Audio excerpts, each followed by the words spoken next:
Hello there, and welcome to 3Spoonies. We're your hosts, Karen, Jo, and Claire. This is episode number 45.5 when we're discussing asking for help. Let's get into some questions.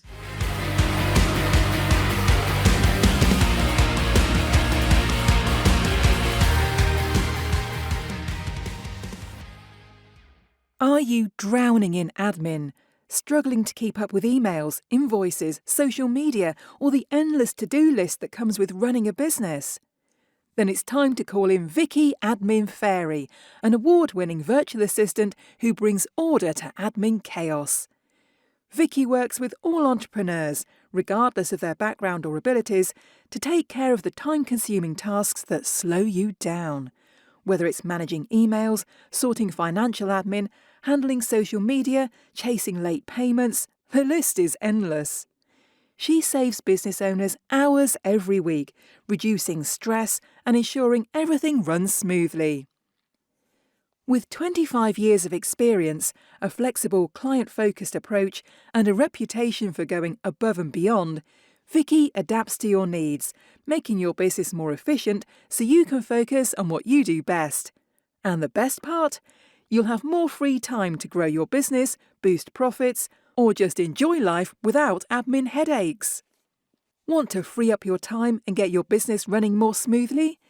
Visit www.vickyadminfairy.co.uk or email hello@vickyadminfairy.co.uk to find out how Vicki can help you.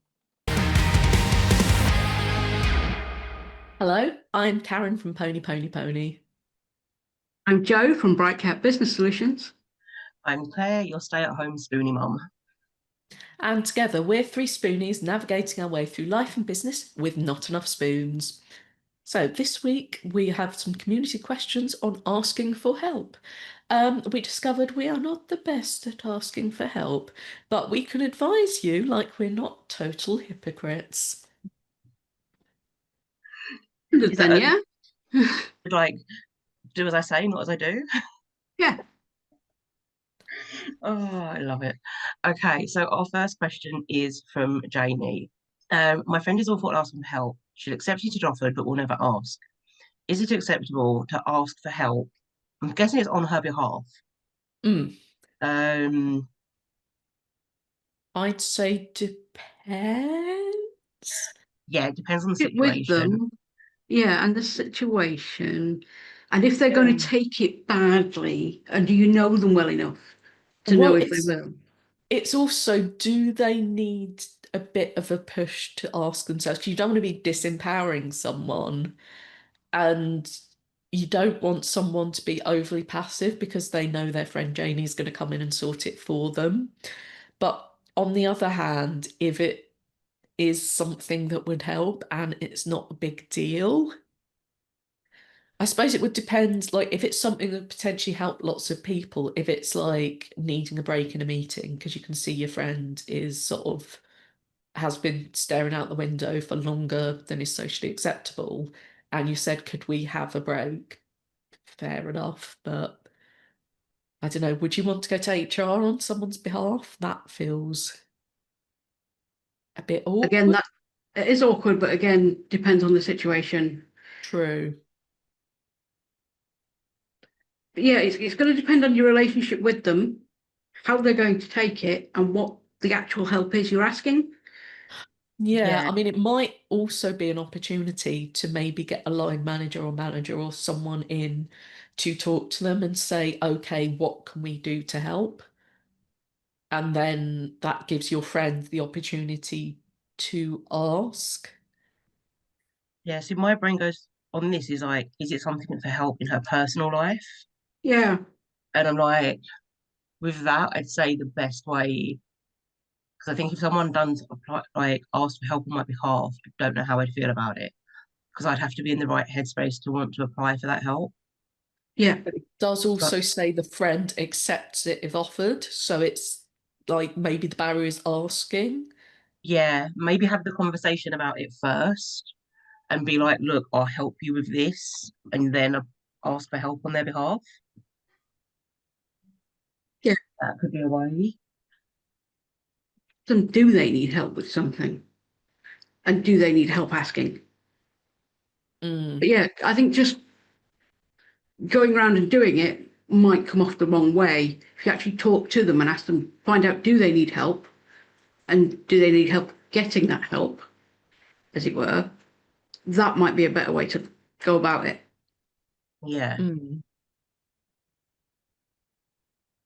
That's a tough one straight out the gate there, Claire. Um, I'd apologise, but sod it. Why not? Just throw us in the deep end. Throw us straight in the deep end. But yeah, I think the general consensus on that, it depends on the situation, the person, and your relationship. It can be a good thing, it can also be a bad thing. So it's a very hard one to give advice on. Mm. Yeah, why did I do this one first? That'll teach me. Okay, so on to our next one, and this is from Josh. He says, I'm asking for more help at work, but I don't know all the technical terms. Is it okay if I take a union rep into the meeting with me? I'd say, yeah. I mean, They're I'd there also to say, help. do you need to know the technical terms for things? Could you not just be, I don't know, for me, I'm just a bit like, I'd just say it is. Yeah. Or there's also the say it as it is, or do a little bit of research first. Mm. Or ask the union rep if they know. Yeah, Yeah, and also let because some people, as soon as there's someone from the union, will become very defensive. Sort of make it clear that you've invited someone along because they have more knowledge in the area than you do. Um, I'd say what they're there to represent you at the end of the day, and they may think of something you don't think of. But yeah, I'd say have a conversation with them first, because there may yeah, be something that's available you hadn't thought of, or yeah,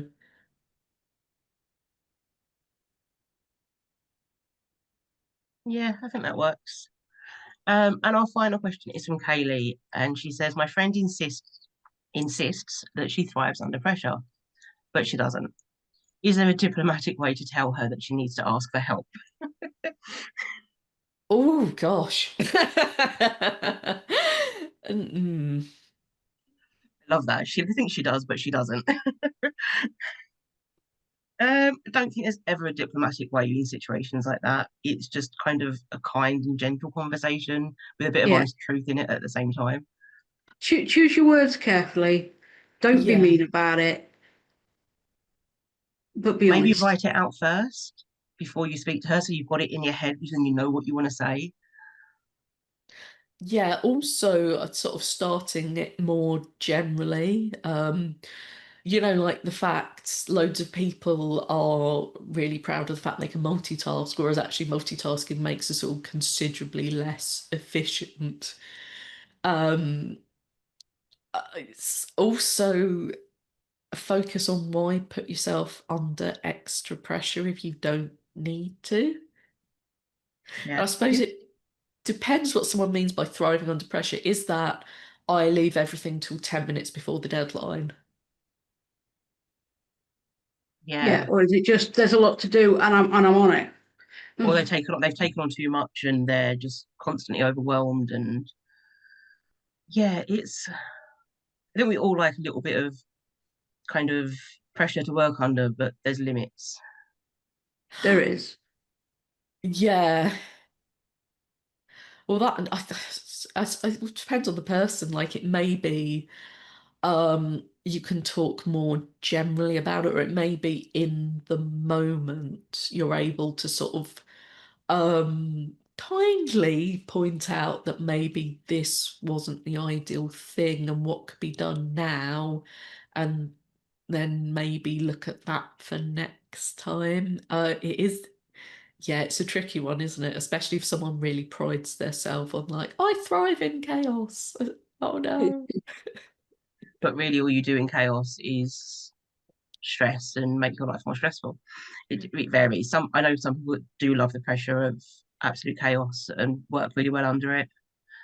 Yeah, I think we do also need to acknowledge that part of that is adrenaline spikes.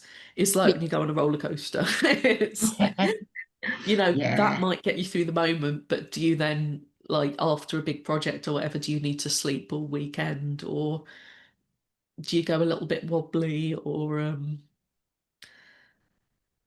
mm. yeah. It's all Mm, food for reflection. Yeah. What are the after effects, and is it worth it? yeah. Yeah. But that is, yeah, so yeah. Oh, can't get the words out now. My brain's just gone blank. But yes, have a kind of think about what you're going to say, how you're going to word it, maybe write it down, make some notes, think it through first. Because it also depends how they take a bit of criticism.